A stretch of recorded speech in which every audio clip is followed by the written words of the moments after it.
Good morning, good afternoon, and good evening, wherever you are. Welcome to today's Bible reading in Joel chapter 2. Before we start, however, let us go to the Lord in prayer. Heavenly Holy Father, hallowed be your name. Your kingdom come. Your will be done in our hearts and in our minds, that we may follow you and abide in you. Give us today our daily bread, and more than our daily bread. Give us your word. Saturate us with your spirit. Through Jesus Christ I pray. Amen. Okay. Matthew Henry has separated this into three parts. From verse 1 to 14 is God's judgments. 15 to 27 are exhortations to fasting and prayer. Blessings are promised. And then the remainder is a promise of the Holy Spirit and of future mercies. Start with verse 1 to 14. Blow the trumpet in Zion, and sound the alarm on my holy mountain. Let all the inhabitants of the land tremble, for the day of Yahweh is coming. It is indeed near. A day of darkness and gloom, a day of cloud and thick darkness. Like the dawn spreads on the mountains a great and strong army. There has been nothing like it from old, and after it nothing will be again for generations to come. Before them a fire devours, and behind them a flame burns.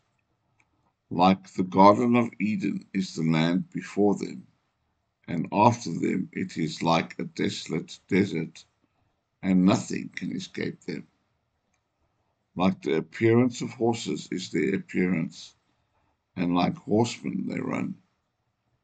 Like the sound of chariots on the top of the mountains, they leap about, like the sound of a flame of fire devouring fire devouring stubble, like a strong army arranged in rows for battle. From before them nations writhe, all faces turn pale. They run like mighty warriors, they scale the wall like men of war.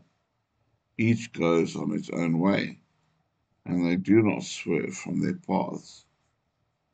They do not jostle one another, each goes on its own trail, and through the falling weapons they are not halted. In the city they rush forth, on the walls they run, into the houses they climb up, through the windows they enter like a thief. Before them the earth quakes, the heavens tremble, the sun and the moon grow dark, and the stars have withheld their splendor. And Yahweh utters his voice before his army, because his encampment is very large. Strong is the one who carries out his decree, for great is the day of Yahweh, and exceedingly fearful. Who can endure it?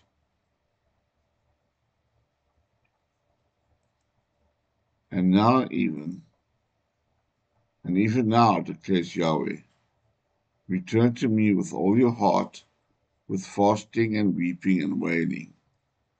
Rend your hearts and not your garments, and return to Yahweh your God, because he is gracious and compassionate, slow to anger and great in loyal love, and relenting from harm.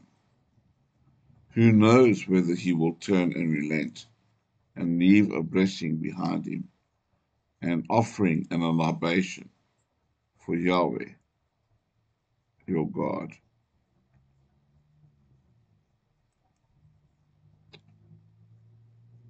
The priests were to alarm the people with the near approach of the divine judgments.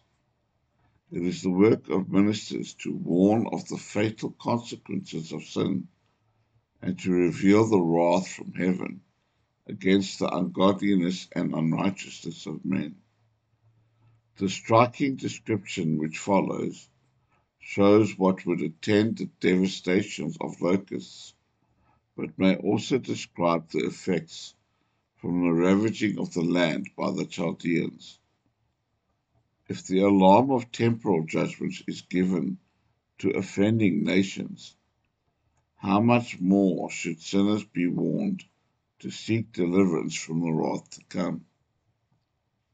Our business, therefore, on earth must especially be to secure an interest in our Lord Jesus Christ, and we should seek to be weaned from objects which will soon be torn from all who now make idols of them.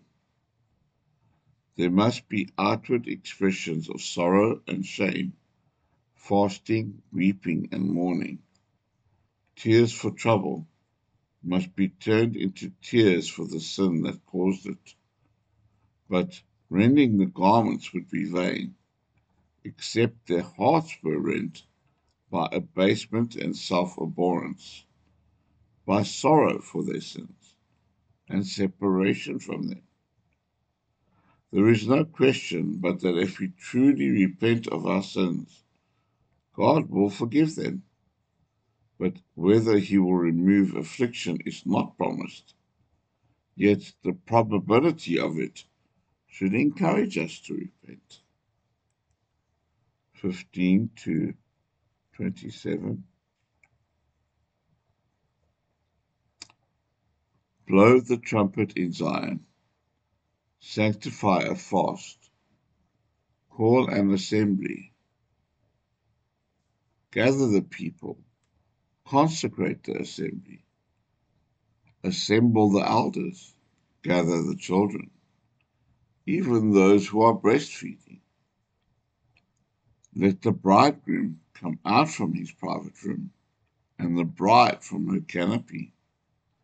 Between the colonnade and the altar, let the priests, the ministers of Yahweh, weep, and let them say, Take pity, Yahweh, on your people. Do not make your inheritance a reproach, a byword among the nations. Why should they say among the nations, Where is their God? Then Yahweh became jealous for his land and took pity on his people. And Yahweh answered and said to his people, Look at me. I am sending to you grain, new wine, and olive oil, and you will be satisfied by it. I will not give you over any more as a disgrace among the nations. The northerners I will remove from you. I will drive them to a desert and a desolate land, its front to the sea, and its rear into the western sea. Its stench and odor will rise up, because he has done great things. Do not fear, O land. Rejoice and be glad, because Yahweh has done great things. Do not fear, wild animals of the field, because the parchers of the desert have put forth new green shoots, because the tree has produced its fruit. The fig tree and the vine have yielded their produce. Be glad, O children of Zion. Be glad and rejoice in Yahweh your God, because he has given for you the autumn rains for your righteousness, and he has poured down for you rainwater, the autumn and spring rains as before. The threshing floors will be full with grain, and the vats will overflow with new wine and olive oil. I will repay you the years that the locust has eaten, the hopper, the destroyer, and the cutter, my mighty troops that I sent against you. and you will eat abundantly and be satisfied, and praise the name of Yahweh your God, who has dealt with you wondrously. My people will never be ashamed. And you will know that I am in the midst of Israel, and I am Yahweh, your God, and there is no other. My people will never be ashamed again. The priests and rulers are to appoint a solemn fast. The sinner's supplication is, spare us, good Lord. God is ready to succor his people, and he waits to be gracious. They prayed that God would spare them, and he answered them. His promises are real answers to the prayers of faith. With him, saying and doing are not two things.